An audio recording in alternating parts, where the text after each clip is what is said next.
Hi hello. അപ്പോൾ ഒരു long ടൈമിന് ശേഷം നമ്മുടെ ക്ലാസ്സസ് റീസ്റ്റാർട്ട് ചെയ്യുകയാണ്, അഥവാ കണ്ടിന്യൂ ചെയ്യുകയാണ്. നമ്മൾ സ്റ്റോപ്പായി പോയിട്ടുണ്ടായിരുന്നത് കെമിസ്ട്രിയിലെ ഫസ്റ്റ് ലെസൻ്റെ ഫസ്റ്റ് വീഡിയോ, അഥവാ ഒരു ഇൻട്രഡക്ഷൻ വീഡിയോയിലാണ് നമ്മുടെ ക്ലാസ്സൊക്കെ ഒന്ന് സ്റ്റോപ്പായി പോയത്. അപ്പോൾ അവിടെ നിന്ന് തന്നെയാണ് നമ്മളിങ്ങോട്ട് കണ്ടിന്യൂ ചെയ്യാൻ പോകുന്നത്. അപ്പോൾ ലാസ്റ്റത്തെ ആ ഒരു വീഡിയോയിൽ ഒരു ഡൗട്ട് പറഞ്ഞിട്ട്, അല്ലെങ്കിൽ ആ ഡൗട്ടിൽ നിന്നൊരു ക്വസ്റ്റ്യൻ ചോദിച്ചിട്ടായിരുന്നു ഞാൻ അവസാനിപ്പിച്ചത് അല്ലേ. പൊട്ടാഷ്യത്തിൻ്റെ ഇലക്ട്രോണിക് കോൺഫിഗറേഷൻ്റെ ഒരു ഡൗട്ടായിരുന്നു ആ ഒരു ക്വസ്റ്റ്യൻ. അതായത് പോസിബിളായിട്ട് നമ്മൾ വരച്ചു നോക്കി എന്ന് പറഞ്ഞാൽ സാധാരണഗതിക്ക് ഒരു കുട്ടിക്ക് കിട്ടാവുന്നത്, ഈ പൊട്ടാഷ്യം എന്ന് പറഞ്ഞാൽ 19 ആണ് അതിൻ്റെ അറ്റോമിക് നമ്പർ. അപ്പോൾ 19 ഇലക്ട്രോൺസ് അതിനുണ്ട്. അതിനെ നമ്മൾ അറേഞ്ച് ചെയ്തെന്ന് പറഞ്ഞാൽ നിങ്ങൾക്ക് ഓട്ടോമാറ്റിക്കലി തോന്നുന്ന ആ ഒരു ഡൗട്ട്, അല്ലെങ്കിൽ നിങ്ങൾ വരുന്നൊരു കൺക്ലൂഷൻ എന്ന് പറഞ്ഞാൽ ആദ്യത്തെ ഷെല്ലിൽ 2 കൊള്ളും, അടുത്ത ഷെല്ലിൽ 8 കൊള്ളും, അടുത്ത ഷെല്ലിൽ 18 കൊള്ളും. അതുകൊണ്ട് തന്നെ ഇതിലൂടെ 10 കഴിഞ്ഞു, ഇവിടെ കഴിഞ്ഞു, ഇവിടെ 8 കഴിഞ്ഞു. അപ്പോൾ ഈ ബാക്കി 9 ഇതിനകത്ത് തന്നെ കൊള്ളും, കംപ്ലീറ്റ് ആവുന്നതൊരു രീതിയിലായിരിക്കും നിങ്ങൾ മനസ്സിലാക്കി വെച്ചിട്ടുണ്ടാവും. അപ്പോൾ നിങ്ങളുടെ ഇലക്ട്രോണിക് കോൺഫിഗറേഷൻ ഓട്ടോമാറ്റിക്കലി 289 എന്നായിരിക്കും വന്നിട്ടുണ്ടാവുക. അപ്പോൾ ഇങ്ങനെ എഴുതുന്നത് തെറ്റാണ്. ഈ ഒരു പൊട്ടാഷ്യത്തിൻ്റെ ഇലക്ട്രോണിക് കോൺഫിഗറേഷൻ ഇതല്ല, 289 എന്നൊരു സംഭവം അല്ല എന്നുള്ള ക്വസ്റ്റ്യൻ, അല്ലെങ്കിൽ ആ ഒരു ഡൗട്ടിലായിരുന്നു നമ്മുടെ ലെസൺ, അല്ലെങ്കിൽ നമ്മൾ സ്റ്റോപ്പ് ചെയ്ത് വെച്ചിട്ടുണ്ടായിരുന്നത് ലാസ്റ്റ് വീഡിയോ. അപ്പോൾ നമ്മൾ അവിടെ തന്നെ കണ്ടിന്യൂ ചെയ്യാനായിട്ട് പോവുകയാണ്. എന്തുകൊണ്ടാണ് ഈ ഒരു 289 എന്ന കോൺഫിഗറേഷൻ പൊട്ടാഷ്യത്തിൽ വരാത്തത് എന്നുണ്ട്. ഇനി എന്താണ് അതിൻ്റെ റിയൽ ആയിട്ടുള്ള കോൺഫിഗറേഷൻ എന്നും നമുക്ക് ഈ ഒരു വീഡിയോ കഴിയുമ്പോഴേക്കും നമുക്ക് കംപ്ലീറ്റ് ആയിട്ട് കിട്ടും. അപ്പോൾ നമ്മൾ ഇന്നത്തെ ടോപ്പിക്കിലേക്ക്, അല്ലെങ്കിൽ ഒരു പുതിയ കാര്യം നിങ്ങൾക്ക് മനസ്സിലാക്കി തരാനുള്ളത് എന്താണെന്ന് വെച്ചാൽ, ഇപ്പം ഞാൻ വെറുതെ ഒരു എക്സാമ്പിളിന് വേണ്ടിയിട്ട് ഞാൻ ചുമ്മാ മഗ്നീഷ്യത്തിന് എടുത്തു. മഗ്നീഷ്യത്തിന് 12 ആണ് അറ്റോമിക് നമ്പർ. അപ്പോൾ ഞാൻ അതിൻ്റെ സ്ട്രക്ചർ ഒന്ന് വരയ്ക്കാനായിട്ട് പോവാണ്. ഇത് ന്യൂക്ലിയസ് ആണ്. അപ്പോൾ ആദ്യത്തെ ഷെല്ലിൽ 2 വരച്ചു, അടുത്ത ഷെല്ലിൽ എത്ര വരയ്ക്കാം? 8 വരച്ചു. ഇനി മൂന്നാമത്തെ ഷെല്ലിൽ 2 കൂടി വരച്ചപ്പോൾ മഗ്നീഷ്യത്തിൻ്റെ ആ ഒരു സ്ട്രക്ചർ അല്ലെങ്കിൽ ബോണ്ട് മോഡൽ കംപ്ലീറ്റ് ആയിരിക്കുകയാണ്. 12 പെട്ടില്ലേ, ബോർ മോഡൽ കംപ്ലീറ്റ് ആയിരിക്കും. ജസ്റ്റ് നമുക്കൊന്ന് അറിയാൻ വേണ്ടി ഷെല്ലുകളൊക്കെ ഒന്ന് ഡിനോട്ട് ചെയ്തിരിക്കാം. ഇത് കെ ഷെല്ലാണ്, ഇത് എൽ ഷെല്ലാണ്, ഇത് എം ഷെല്ലാണ്. അപ്പോൾ നിങ്ങളോട് ഇതിൻ്റെ ഇലക്ട്രോണിക് കോൺഫിഗറേഷൻ എഴുതാൻ പറഞ്ഞാൽ കെ എൽ എമ്മിൽ എന്തൊക്കെ ഉണ്ടെന്നുള്ളതാണ് നമ്മൾ എഴുതുന്നത്. അപ്പോൾ കെയിൽ 2 ഉണ്ട്, എല്ലിൽ 8 ഉണ്ട്, എമ്മിൽ 2 ഉണ്ട്. അപ്പോൾ 282 എന്നാണ് ഇതിൻ്റെ കോൺഫിഗറേഷൻ വന്നിരിക്കുന്നത്. അപ്പോൾ ഇത് എങ്ങനെ വരുന്നു, എന്താണ് ഇതിൻ്റെ ചെറിയ ലോജിക് എന്നാണ് നമുക്ക് അറിയാനായിട്ട് ഉള്ളത്. അപ്പോൾ ഒന്ന് ശ്രദ്ധിച്ച് നോക്കിക്കേ. ആദ്യത്തെ ഷെല്ലായ കെ ഷെല്ലിൻ്റെ വലിപ്പം ഒന്ന് നേരെ നോക്കിക്കേ. ബാക്കിയുള്ള ഷെല്ലുകളേക്ക് വെച്ച് നോക്കുമ്പോൾ ഷെല്ലിൻ്റെ വലിപ്പം കുറവാണ് അല്ലേ. തൊട്ടടുത്ത ഷെല്ല് നോക്കിക്കേ, ഉള്ളിലുള്ള ഷെല്ലിനേക്കാളും കുറച്ചുകൂടി വലുത്. ഇനി ഈ ഷെല്ലിൻ്റെ പുറത്തുള്ള ഷെല്ല് നോക്കിക്കേ, ഇതിനേക്കാളും കുറച്ചുകൂടി വലുത്. അങ്ങനെ പുതിയ പുതിയ ഷെല്ലുകൾ വരുന്നതോറും ഷെല്ലിൻ്റെ വലിപ്പം കൂടി കൂടി വരുന്നുണ്ട്. ഈ ഒരു ഓർബിറ്റ് അഥവാ ഈ ഷെല്ലിൻ്റെ വലിപ്പം അടുത്തടുത്ത ലെവലിലേക്ക് പോകുമ്പോൾ അത് വലുതായി വലുതായി വരുന്നുണ്ടെന്ന് നമുക്ക് കണ്ടാൽ മനസ്സിലാവും അല്ലേ.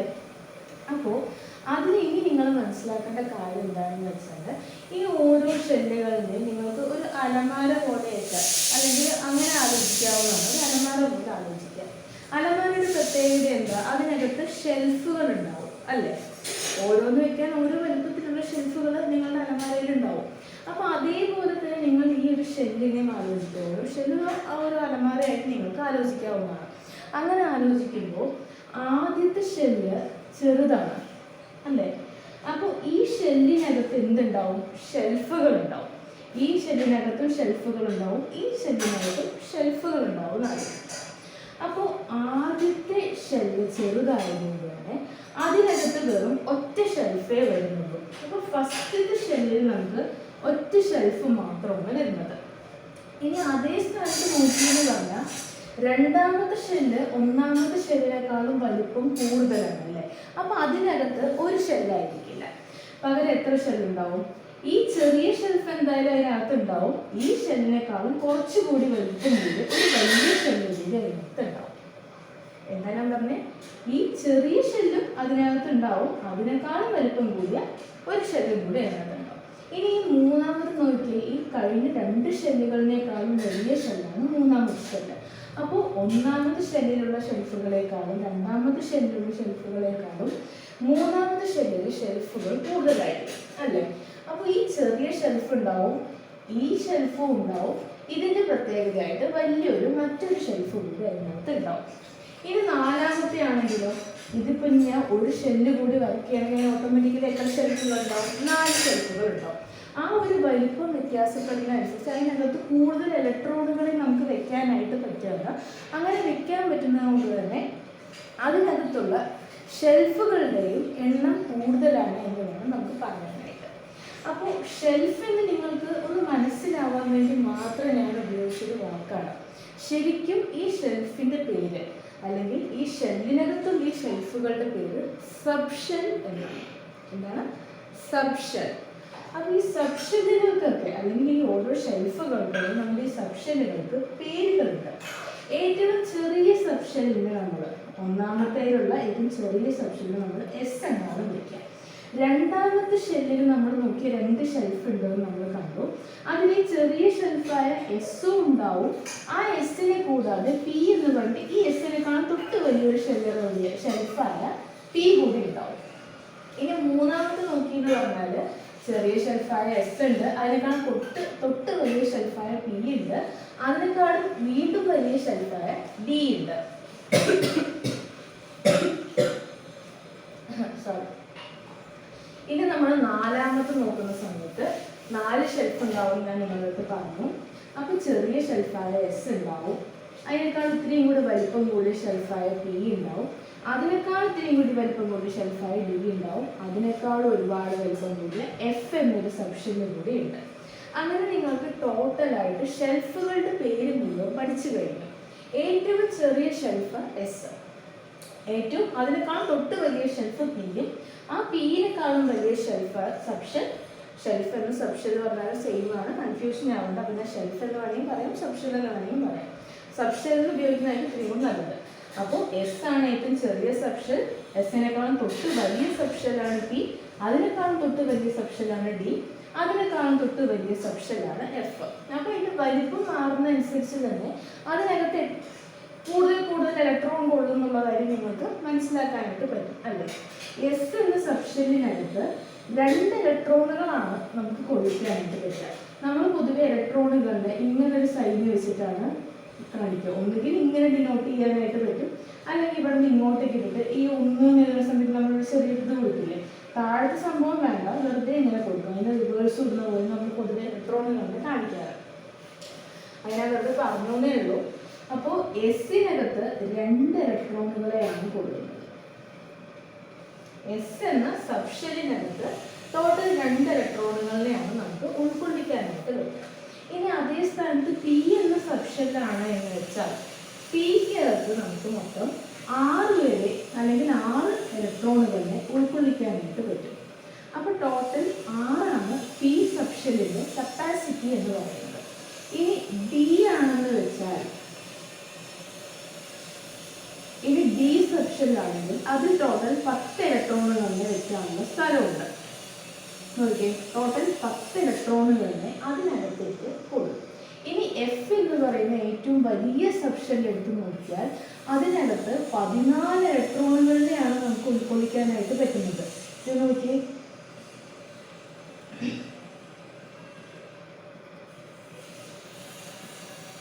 അങ്ങനെ 14 ഇലക്ട്രോണുകളിലെയാണ് എഫ് എന്നൊരു സബ്ഷെല്ലിൽ ഉൾക്കൊള്ളിക്കാനായിട്ട് പറ്റുന്നത്. ഇനി നമ്മളൊന്ന് ശ്രദ്ധിച്ച് നോക്കിയാൽ മനസ്സിലാവും ഈ ഒരു സിസ്റ്റം എങ്ങനെയാണ് വർക്ക് ചെയ്യുന്നത് എന്നുള്ളത്. എസ് എന്നത് ഫസ്റ്റ് ഷെല്ലായ കെ ഷെല്ല് ഏറ്റവും ചെറുതായതുകൊണ്ട് തന്നെ അതിനകത്ത് ഒരു സബ്ഷെല്ലേ ഉള്ളൂ, അതാണ് എസ്. ആ എസിനകത്ത് വെറും 2 ഇലക്ട്രോണിന് വെക്കാനുള്ള കപ്പാസിറ്റി ആണുള്ളൂ. അതുകൊണ്ട് തന്നെ കെ ഷെല്ലിൽ മൊത്തമായിട്ട് എത്ര ഇലക്ട്രോണിനെ കൊള്ളുള്ളൂ? 2 എണ്ണത്തിനെ കൊള്ളുള്ളൂ. ഇനി രണ്ടാമത്തെ ഷെല്ലായ എൽ ഷെല്ല് നോക്കി എന്ന് പറഞ്ഞാൽ അത് കെ ഷെല്ലിനേക്കാളും വലിപ്പം കൂടുതലുണ്ട്. അതുകൊണ്ട് തന്നെ രണ്ടാമത്തെ ഷെല്ലായ എല്ലിൽ 2 സബ് ഷെല്ലുകൾ വെക്കാനായിട്ട് പറ്റും. അപ്പോൾ എസും ഉണ്ട് പിയും ഉണ്ട്. എസ്സിൽ 2 എണ്ണം വെക്കാം, എസ്സിൽ 2 ഇലക്ട്രോൺ വെക്കാം, പിയിൽ 6 ഇലക്ട്രോൺ വെക്കാം. അപ്പൊ എസ് എന്ന സബ്ഷെല്ല് ഇതിനകത്തുണ്ട്, പി എന്ന സബ്ഷെല്ല് ഇതിനകത്തുണ്ട്. അപ്പൊ ടോട്ടൽ എത്ര ഇലക്ട്രോണുകളായി രണ്ടാമത്തെ ഷെല്ലിനുള്ളിൽ, അല്ലെങ്കിൽ രണ്ടാമത്തെ ഷെല്ലായ എല്ലിനകത്ത് ടോട്ടൽ 8 ഇലക്ട്രോണുകളാണ് നമുക്ക് ഈ ഒരു ഷെല്ലിലേക്ക് വെക്കാനായിട്ട് പറ്റുന്നത്. അപ്പോൾ കെയിൽ 2 എണ്ണമാണ് കൊള്ളുന്നത് എന്നുള്ളത് വെരിഫൈ ആയി, എല്ലിൽ 8 എണ്ണമാണ് കൊള്ളുന്നത് എന്നുള്ള കാര്യം വെരിഫൈ ആയി. ഇനി മൂന്നാമത്തെ മൂന്നാമത്തെ ഷെല്ലായ എമ്മിന്റെ കാര്യം എടുത്ത് നോക്കി എന്ന് പറഞ്ഞാൽ ആ മൂന്നാമത്തെ ഷെല്ലിൽ 3 സബ്ഷെല്ലുകളാണ് കൊള്ളുക അല്ലേ. അപ്പോൾ ഒന്ന് എണ്ണി നോക്കി, അതിൽ എസ് കൊള്ളും, പി കൊള്ളും, ഡി കൊള്ളും. എസ് കൊള്ളും, പിയും കൊള്ളും, ഡിയും കൊള്ളും. അങ്ങനെ ഈ 3 സബ്ഷെല്ലുകളാണ് മൂന്നാമത്തെ ഷെല്ലായ എമ്മിലേക്ക് ഉള്ളത്. അപ്പോൾ എസ്സിൽ 2 എണ്ണം കൊള്ളും, പിയിൽ 6 എണ്ണം കൊള്ളും, ഡിയിൽ 10 എണ്ണം കൊള്ളും. ഇതൊന്ന് കൂട്ടി നോക്കിയേ, ടോട്ടൽ ചെയ്ത് നോക്കി എത്രയുണ്ടാവും? ടോട്ടൽ 18 ആണ് വരുന്നത്. അപ്പോൾ 18 ഇലക്ട്രോണുകളുടെ വെക്കാനായിട്ട് ഈ മൂന്നാമത്തെ ഷെല്ലിൽ സ്ഥലമുണ്ട്. ഇനി നമുക്ക് നാലാമത്തെ ഷെല്ല് വെറുതെ ഞാനൊന്ന് വരച്ച് വെച്ചാൽ ഇതിനകത്ത് എത്ര കൊള്ളും? അത് എൻ ഷെല്ലാണ്.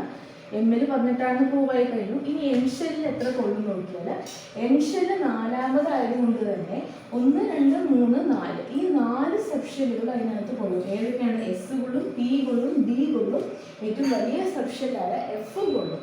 അപ്പോൾ എസ്സിൽ 2 എണ്ണം, പിയിൽ 6 എണ്ണം, ഡിയിൽ 10 എണ്ണവും, എഫിൽ 14 എണ്ണവും കൂടിയിട്ട് ടോട്ടൽ ഇപ്പോൾ എത്ര എണ്ണമാണ് അതിനകത്ത് കൊള്ളുന്നത്? 32 എണ്ണം എൻ ഷെല്ലിൽ കൊള്ളും. ഇതാണ് നമ്മളുടെ ഈ ഒരു തിയറം വെച്ചും കണ്ടുപിടിക്കാൻ പറ്റുന്ന സംഭവം. 2n² വെച്ചിട്ട് ഒരു ഷെല്ലിനകത്ത് കൊള്ളാവുന്ന ഇലക്ട്രോൺസ് എത്രയാണെന്നുള്ള നമ്പർ നമുക്ക് കണ്ടുപിടിക്കാനായിട്ട് പറ്റുമായിരുന്നു. അതേ കാര്യം തന്നെ പ്രൂവ് ആവുകയാണ് ഈ സബ്ഷെല്ലുകളുടെ കാര്യത്തിൽ. പക്ഷെ ഇപ്പോഴും നിങ്ങൾക്ക് ആ ഡൗട്ട് ക്ലിയർ ആവുന്നില്ല അല്ലേ? വീണ്ടും എന്തെന്നെ വന്നു, മൂന്നാമത്തെ ഷെൽഫിൽ 18 ഇലക്ട്രോൺ കൊള്ളുക തന്നെ ചെയ്യും. അതായത് അതിനുള്ള കപ്പാസിറ്റി ഉണ്ട്, 18 ഇലക്ട്രോണിനെ ഉൾക്കൊള്ളിക്കാനുള്ള കപ്പാസിറ്റി ഉണ്ടെന്നുള്ള കാര്യം നിങ്ങൾക്ക് വീണ്ടും മനസ്സിലാവുന്നത്. അപ്പോൾ വീണ്ടും ഡൗട്ടായി. അപ്പോൾ എന്തുകൊണ്ട് 289 എന്ന് പറഞ്ഞ് നമ്മൾ എഴുതിയ പൊട്ടാഷ്യത്തിൻ്റെ ആ ഒരു ഇലക്ട്രോണിക് കോൺഫിഗറേഷൻ തെറ്റിപ്പോയി എന്നുള്ളത് ഇവിടെ വെച്ചാണ് നിങ്ങൾ ആ ഒരു ട്വിസ്റ്റ് മനസ്സിലാക്കാനായിട്ട് പോകുന്നത്. എന്താണെന്ന് വെച്ചാൽ പറയാം.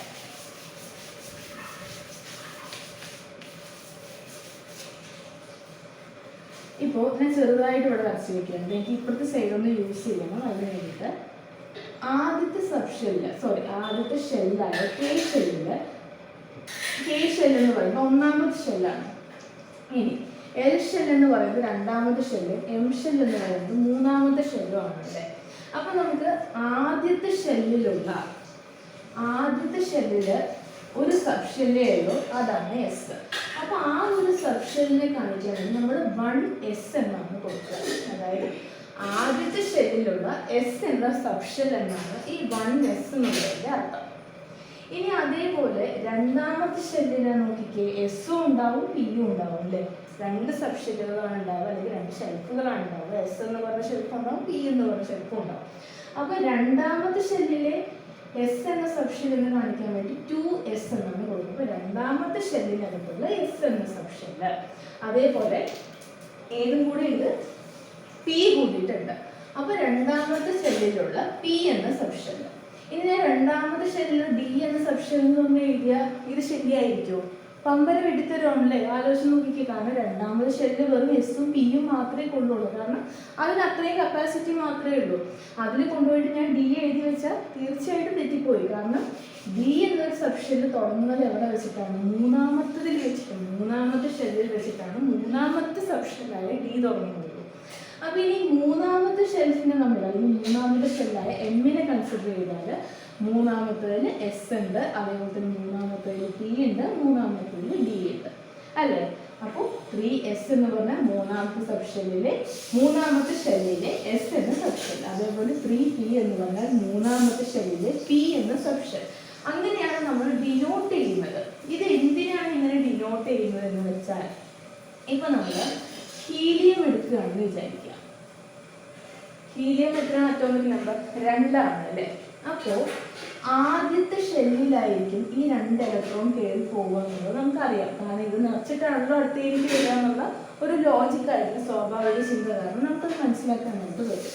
അപ്പോൾ ഈ 2 ഇലക്ട്രോൺ എങ്ങോട്ടായിരിക്കും കയറി പോയിട്ടുണ്ടാവുക എന്നൊന്ന് ആലോചിച്ച് നോക്കിയേ.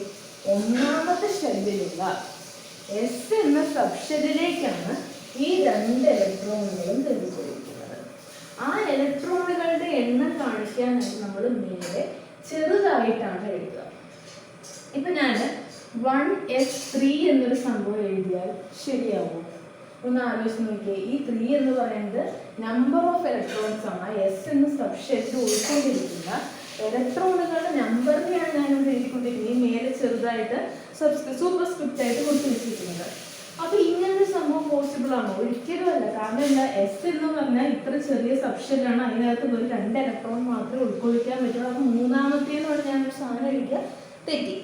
അപ്പൊ ഇത്രയും കാര്യങ്ങൾ അതിൽ ചിന്തിക്കാനുണ്ട്. ഇനിയിപ്പോ ഹീലിയം മാറ്റിയിട്ട് ഞാൻ ഹൈഡ്രജൻ ആണ് എഴുതുന്നതെങ്കിൽ അതിന് ഒരു ഒരൊറ്റ ഇലക്ട്രോണേ ഉള്ളൂ അല്ലേ? ആ ഇലക്ട്രോണിനെ നമ്മൾ എവിടെ കൊണ്ടുവയ്ക്കുക? ആദ്യത്തെ ഷെൽഫായ എസ് സബ്ഷെല്ലിലാണ് ആ ഒരു ഇലക്ട്രോണിനെ നമ്മൾ കൊണ്ടുവയ്ക്കുന്നത്. അപ്പോൾ 1s1 എന്നാണ് വരുന്നത്.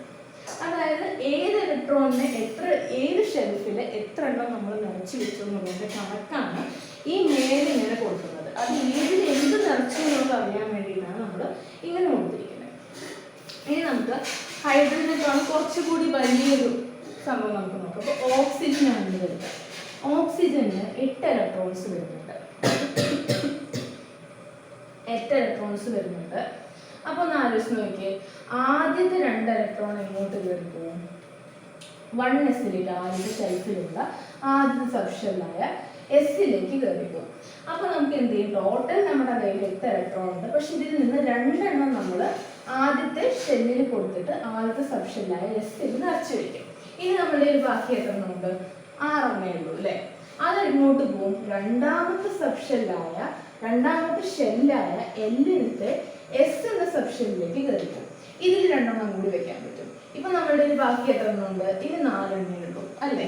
ഇനി അത് കഴിഞ്ഞിട്ട് പി എന്ന സബ്ഷെല്ലാണ് ഇവിടെ ഉള്ളത്. രണ്ടാമത്തെ ഷെല്ലിലെ തന്നെ പി എന്ന സബ്ഷെല്ല് ബാക്കിയുണ്ട്. ആ പിക്കകത്ത് മൊത്തം 6 എണ്ണത്തിന് കൊള്ളിക്കാൻ പറ്റും. പക്ഷെ നമ്മളുടെ ഒരു 4 എണ്ണേ ഉള്ളൂ. അപ്പൊ ആ 4 എണ്ണം നമ്മൾ അങ്ങോട്ടേക്ക് ഇട്ട് കൊടുക്കുകയാണ്. ഈ 4 ഇലക്ട്രോണിനെ നമ്മൾ ആ പി എന്ന ഷെൽഫിലേക്ക് അല്ലെങ്കിൽ ആ ഒരു സബ്ഷെല്ലിലേക്കാണ് കയറ്റി വെക്കുന്നത്. അപ്പോൾ 1s2 2s2 2p4 എന്നുള്ള അവിടെ വെച്ചിട്ട് നമ്മളുടെ ഈ സബ്ഷെൽ ഇലക്ട്രോണിക് കോൺഫിഗറേഷൻ അവസാനിക്കുകയാണ്. എല്ലാവരും ശ്രദ്ധിച്ചു കേട്ടോ. ഇങ്ങനെയാണ് സബ്ഷെല്ലുകളെ കൂടിയിട്ട് ഒരു ഷെല്ലിനകത്തുള്ള ഏത് സബ്ഷെല്ലില് എത്ര ഇലക്ട്രോണുകൾ ഞാൻ നിറച്ചു വെച്ചിട്ടുണ്ട് എന്നുള്ള കംപ്ലീറ്റ് ആയിട്ടുള്ള വൃത്തിയുള്ള കണക്ക് ഞാൻ എഴുതുന്നതിനെയാണ് സബ്ഷെൽ ഇലക്ട്രോണിക് കോൺഫിഗറേഷൻ എന്ന് വിളിക്കുന്നത്. അപ്പോൾ അതാണ് ഞാനിവിടെ എഴുതി വെച്ചിരിക്കുന്നത്. ഇപ്പോൾ ഓക്സിജന്റെ സബ്ഷെൽ ഇലക്ട്രോണിക് കോൺഫിഗറേഷനാണ് ഞാനിവിടെ കൊടുത്തിരിക്കുന്നത്. അപ്പോൾ 1s2 2s2 2p4 എന്ന് പറയുന്നതാണ് ഓക്സിജന്റെ സബ്ഷെൽ ഇലക്ട്രോണിക് കോൺഫിഗറേഷൻ. ഇനി നമുക്ക് ഇതിലും വലിയൊരു സംഭവത്തിനെ നോക്കാം. നമുക്ക് ഏതെടുക്കാം? മെഗ്നീഷ്യം എടുക്കാം. മെഗ്നീഷ്യം എന്ന് പറയുമ്പോൾ 12 ആണ് വരുന്നത്. അപ്പൊ നോക്കിക്കോളൂ, ആദ്യത്തെ 2 എണ്ണം നമ്മൾ ആദ്യത്തെ ഷെല്ലായ കെ ഷെല്ലിലേക്ക്, ഫസ്റ്റ് ഷെല്ലിലത്തെ എസ് എന്ന സബ്ഷെല്ലിൽ 2 എണ്ണം കൊടുക്കും. അത് കഴിഞ്ഞിട്ട് രണ്ടാമത്തെ ഷെല്ലിലത്തെ എസ് എന്ന സബ്ഷെല്ലിൽ 2 എണ്ണം കൊടുക്കും. അത് കഴിഞ്ഞിട്ട് എന്ത് ചെയ്യും? 2p-യിലത്തെ രണ്ടാമത്തെ ഷെല്ലിലെ തന്നെ പി എന്ന സബ്ഷെല്ലിലേക്ക് 6 എണ്ണം കൊടുക്കും. ഇപ്പൊ തികഞ്ഞോ? നമ്മുടെ കയ്യിലുള്ള ടോട്ടൽ കഴിഞ്ഞു. നമ്മുടെ കയ്യിൽ മൊത്തം 12 ഇലക്ട്രോൺ ഉണ്ട്. പക്ഷെ ഇവിടെ നമ്മളിപ്പോൾ എത്ര ഇലക്ട്രോണിൽ കൊടുത്തിട്ടുണ്ട്? 2 + 2 4 4 + 6 10 ഇലക്ട്രോണുകൾ മാത്രമേ നമ്മൾ കൊടുത്തു കഴിഞ്ഞിട്ടുള്ളൂ ആ ഒരു ആറ്റത്തിലേക്ക്. ഇനി നമ്മുടെ എത്ര റിമൈനിങ് ഉണ്ട്? ഇനി 2 ഇലക്ട്രോണുകൾ കൂടി നമുക്ക് അതിനകത്തേക്ക് ഉള്ളിലേക്ക് കൊടുക്കാനായിട്ടുണ്ട്. അപ്പൊ നമ്മൾ എന്ത് ചെയ്യും? അടുത്ത ഷെല്ലിലോട്ട് കയറും. അപ്പോൾ മൂന്നാമത്തെ ഷെല്ലിലേക്ക് നമ്മൾ കയറി വരുന്നത് 3s. അപ്പോൾ 3s-ലേക്ക് നമ്മൾ 2 എണ്ണം കൂടി കൊടുത്തുകഴിഞ്ഞാൽ നമ്മുടെ കയ്യിലുള്ള 12 ഇലക്ട്രോണുകളും നമ്മൾ കറക്റ്റായിട്ട് ഇട്ടുകൊടുക്കും അല്ലേ? അപ്പോൾ ഇതുവരെ നിങ്ങൾക്ക് കാര്യങ്ങളൊക്കെ ക്ലിയർ ആയിരിക്കും. ഇനി നിങ്ങൾ വിചാരിക്കും ഇനി അടുത്തത് എന്തിലേക്കാണ് ഇട്ട് കൊടുക്കുക? 3p6 എന്നിലേക്ക്. ഇനി അത് കഴിഞ്ഞിട്ട് ഏതിലേക്കാണ് ഇട്ട് കൊടുക്കുക എന്ന് ചോദിച്ചാൽ നിങ്ങൾ വിചാരിക്കും 3d10-ലേക്കാണ്. അത് കഴിഞ്ഞിട്ട് എന്തിലേക്ക് ചോദിച്ചാൽ 4s-ലേക്ക്, 4p-യിലേക്ക്, 4d-യിലേക്ക്, അങ്ങനെയായിരിക്കും നിങ്ങൾ ചിന്തിച്ചു പോവുക. അവിടെയാണ് നമ്മുടെ ട്വിസ്റ്റ് കിടക്കുന്നത്. ആ ട്വിസ്റ്റ് എന്താണെന്ന് വെച്ചാൽ ഇത്രയേ ഉള്ളൂ. ഓരോ ഇലക്ട്രോണും കയറി പോകുന്നത് ഏറ്റവും കുറവ് എനർജിയുള്ള സബ്ഷെല്ലിലേക്കായിരിക്കും. ഇപ്പം നിങ്ങൾക്ക് കണ്ടാൽ മനസ്സിലാവും ഏറ്റവും വീക്കായിട്ടുള്ള സബ്ഷെല്ലിൽ എവിടെയാണ് കിടക്കുന്നത്, ഏറ്റവും ചെറിയ ഷെല്ലിലുള്ള സബ്ഷെല്ലാണ് ഏറ്റവും വീക്കായതും എനർജി കുറഞ്ഞതെന്നുള്ളത് നമുക്ക് മനസ്സിലാവും. അപ്പോൾ അതിലോട്ട് ആദ്യം കയറിപ്പോയി, അതായത് 1s ആദ്യം കയറിപ്പോയി. അത് കഴിഞ്ഞിട്ട് അതിനേക്കാളും കുറച്ച് എനർജി കൂടുതലുള്ള അല്ലെങ്കിൽ അത് കഴിഞ്ഞാൽ പിന്നെ വീക്ക് പൊസിഷൻ, വീക്ക് എനർജി ഉള്ളത് 2s-നാണ്. അത് കഴിഞ്ഞാൽ വീക്ക് എനർജി ഉള്ളത് 2p-ക്കാണ്. അത് കഴിഞ്ഞാൽ വീക്ക് എനർജി ഉള്ളത് 3s-നാണ്. അത് കഴിഞ്ഞാൽ വീക്ക് എനർജി 3p-ക്കാണ്. അത് കഴിഞ്ഞാൽ വീക്ക് എനർജി 3d-ക്കല്ല 4s-നാണ്. ഏറ്റവും എനർജി കുറവുള്ളതിലേക്കാണ് ആദ്യം ഇലക്ട്രോണുകൾ പോയിട്ട് ഒക്യുപ്പൈ ചെയ്യുക പറഞ്ഞാൽ പോയി ഇരിക്കുന്നത് എനർജി കുറവുള്ളതിലേക്കാണ്. അപ്പോൾ എനർജി കുറവുള്ള ഭാഗങ്ങളെ ഫില്ല് ചെയ്തതിന് ശേഷം മാത്രമാണ് എനർജി കൂടുതലുള്ള സബ്ഷെല്ലുകളിലേക്ക് ഇലക്ട്രോണുകൾ പോയി ഇരിക്കുകയുള്ളൂ. അപ്പോൾ അത് നമുക്ക് കാണാതെ പഠിച്ചു വയ്ക്കാൻ പറ്റുന്ന ഒരു കാര്യമല്ല. അതിന് വേണ്ടിയിട്ട് ഒരു ചാർട്ട് ഉണ്ട്, ഏത് ഇലക്ട്രോൺ ഏത് പൊസിഷൻ കഴിഞ്ഞത് ഏത് സബ്ഷെല്ലിന് ശേഷം ഏത് ഷെല്ലിലുള്ള ഏത് സബ്ഷെല്ലിലേക്കാണ് അടുത്ത ഇലക്ട്രോൺ കയറി പോകുക എന്നുള്ളത് നമുക്ക് മനസ്സിലാക്കാനായിട്ട് ഒരു ചാർട്ട് നമ്മൾ മനസ്സിലാക്കി വെച്ചാൽ ഒരു പിക്ചറൈസേഷൻ പോലെ ഞാനത് വരച്ച് കാണിച്ചു തരാം. അത് ക്ലിയർ ആവുന്നതോട് കൂടിയിട്ട് ഈ ഒരു ഡൗട്ട് ഇവിടെ വെച്ച് അവസാനിക്കും.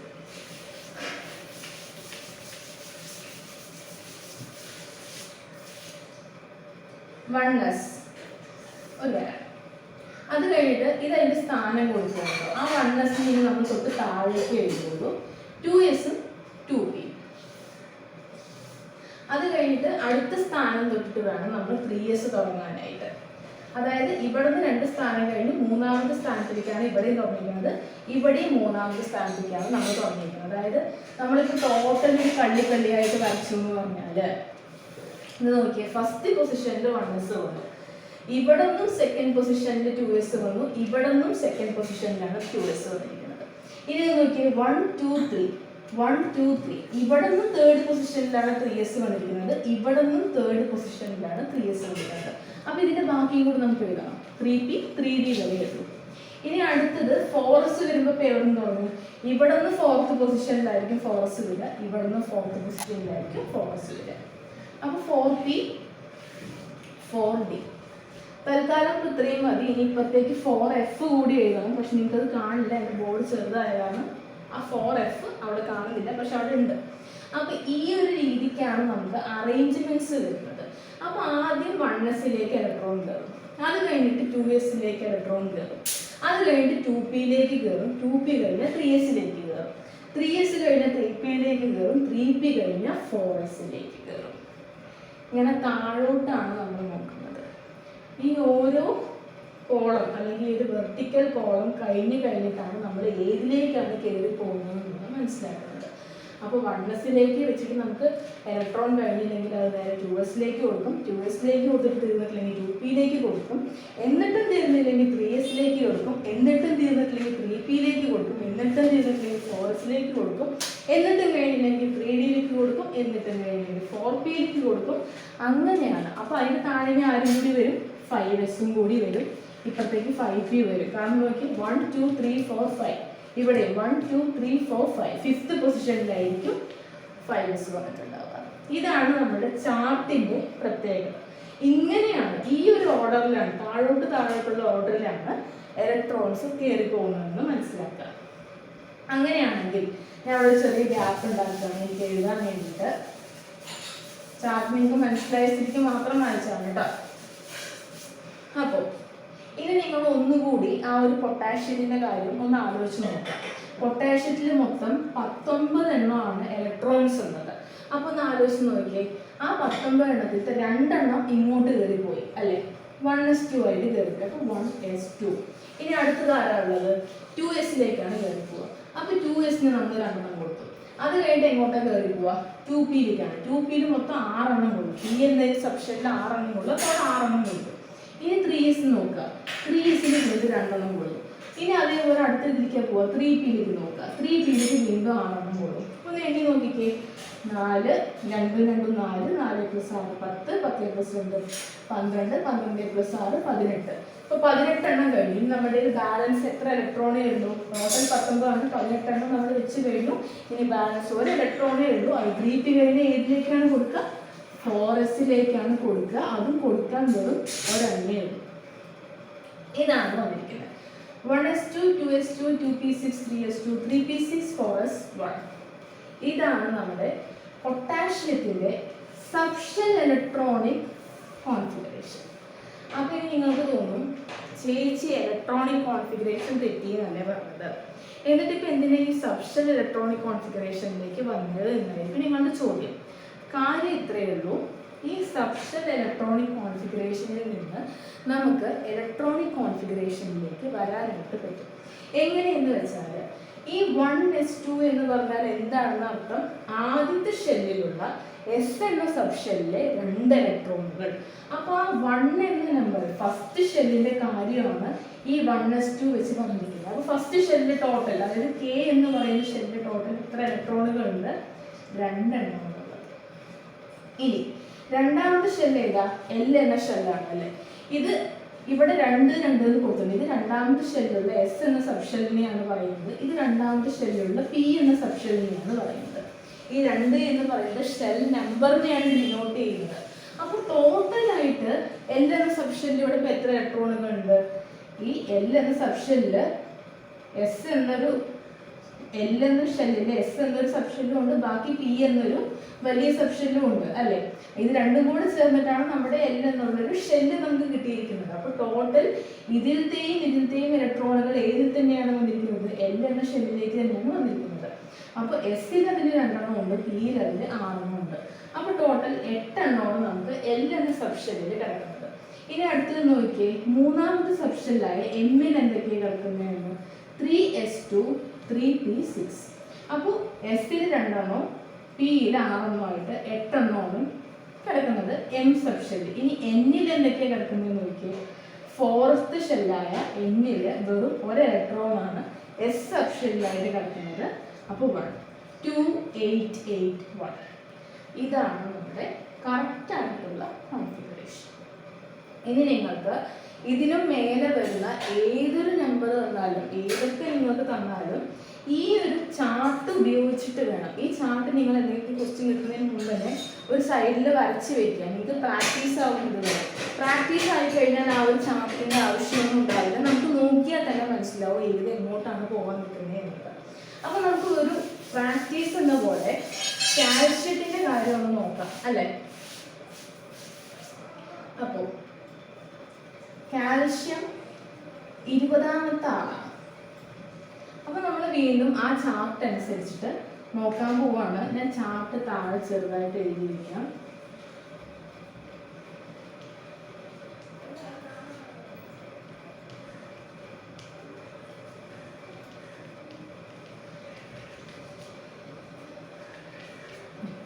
ഇത് ജസ്റ്റ് നോക്കാൻ വേണ്ടി എഴുതിയിരിക്കുകയാണ്. ഇനി നമുക്ക് നോക്കാം. ടോട്ടൽ 20 ഇലക്ട്രോൺ ആണ്. അപ്പോൾ ആദ്യം 1s കൊടുക്കുക, എസ്സിൽ 2 എണ്ണം കൊടുത്തു. ഇനി അടുത്ത 2s വരിക. ഇനി 2s വരിക, 2s 2 എണ്ണം കൊടുത്തു. പിന്നെ 2p വരിക, 2p 6 എണ്ണം കൊടുത്തു. പിന്നെ 3s വരും, 2 എണ്ണം കൊടുത്തു. 3p വരും, 6 എണ്ണം കൊടുത്തു. 4s വരും, 2 എണ്ണം കൊടുത്തു. ഇനി ഒന്ന് എണ്ണി നോക്കിയേ. 2 + 2 4, 4 + 6 10, 10 + 2 12, 12 + 2 18, 18 + 2 20. ആ 20 ഇലക്ട്രോൺസ് നമ്മൾ കൊടുത്തു കഴിഞ്ഞു. ഇനി ഇതാണ് നമ്മൾ എഴുതി വെച്ചിരിക്കുന്നത് സബ്ഷെൽ ഇലക്ട്രോണിക് കോൺഫിഗറേഷൻ. ഈ സബ്ഷെൽ ഇലക്ട്രോണിക് കോൺഫിഗറേഷനിൽ നിന്ന് നമുക്ക് എന്ത് കണ്ടുപിടിക്കണം? ഇലക്ട്രോണിക് കോൺഫിഗറേഷൻ എത്രയാണ്, ടോട്ടൽ ഷെല്ലുകളിൽ എങ്ങനെയാണ് നടത്തി വെച്ചിരിക്കുന്നത് എന്നുള്ളത് കാണിക്കണം. അപ്പോൾ ആദ്യത്തെ ഷെല്ലിലുള്ളത് കിട്ടാൻ നമുക്ക് ഫസ്റ്റ് ഷെല്ലിൽ എത്ര എണ്ണം ഉണ്ടെന്ന് എഴുതിയാൽ മതി 2. രണ്ടാമത്തെ ഷെല്ലിലുള്ളത് കിട്ടാൻ രണ്ടാമത്തെ ഷെല്ലിന്റെ ടോട്ടൽ എത്രയുണ്ട് നോക്കിയാൽ മതി 8. മൂന്നാമത്തെ ഷെല്ലിൽ കിട്ടാൻ മൂന്നാമത്തെ ഷെല്ലിൽ ടോട്ടൽ എത്രയുണ്ട് നോക്കിയാൽ മതി 8. നാലാമത്തെ ഷെല്ലിൽ കിട്ടാൻ നാലാമത് എത്രയുണ്ട് നോക്കിയാൽ മതി 2. അപ്പോൾ 2 8 8 2 എന്നാണ് നമ്മുടെ കാൽഷ്യത്തിന്റെ സബ്ഷെൽ ഇലക്ട്രോണിക് കോൺഫിഗറേഷൻ. അപ്പോൾ ഈ ഒരു ടോപ്പിക്ക് ഇവിടെ അവസാനിച്ചു. ഈ സബ്ഷെൽ ഇലക്ട്രോണിക് കോൺഫിഗറേഷൻ എന്താണെന്നുള്ളത് ഇനിയും ഒരുപാട് ടോപ്പിക്സ് നിങ്ങൾക്ക് പഠിക്കാനുണ്ട്. പക്ഷേ ഇന്നത്തെ ഹോംവർക്കായിട്ട് നിങ്ങൾ ചെയ്യേണ്ടത് 21 തൊട്ട് 30 വരെയുള്ളത്, അതായത് സ്കാൻഡിയം മുതൽ സിങ്ക് വരെയുള്ള എലമെന്റ്സിന്റെ സബ്ഷെൽ ഇലക്ട്രോണിക് കോൺഫിഗറേഷനും ആ സബ്ഷെൽ ഇലക്ട്രോണിക് കോൺഫിഗറേഷനിൽ നിന്ന് നിങ്ങൾ കണ്ടുപിടിക്കുന്ന ഇലക്ട്രോണിക് കോൺഫിഗറേഷനും താഴേക്ക് താഴെ എഴുതി വെച്ചിട്ടുള്ള ഒരു ഹോംവർക്കാണ് നിങ്ങൾ എനിക്ക് സബ്മിറ്റ് ചെയ്യേണ്ടത്. നാളെ വരയ്ക്ക് നിങ്ങൾക്ക് ടൈമുണ്ട്. ഈ ഒരു വീഡിയോ അപ്ലോഡ് ചെയ്തിരുന്ന് 24 hours അപ്പുറത്തേക്ക് നിങ്ങൾക്ക് ടൈമുണ്ട്. അപ്പോൾ ടോട്ടൽ 10 എലമെൻസിൻ്റെയും എന്തൊക്കെ വേണം, സബ്ഷെൽ ഇലക്ട്രോണിക് കോൺഫിഗറേഷനും വേണം, ഇലക്ട്രോണിക് കോൺഫിഗറേഷനും വേണം, 21st തൊട്ട് 30th വരെയുള്ള എലമെൻറ്റ്, അതായത് സ്കാൻഡിയം മുതൽ സിങ്ക് വരെയുള്ള എലമെൻസിൻ്റെ electronic configuration, subshell electronic configuration submit ചെയ്യുക.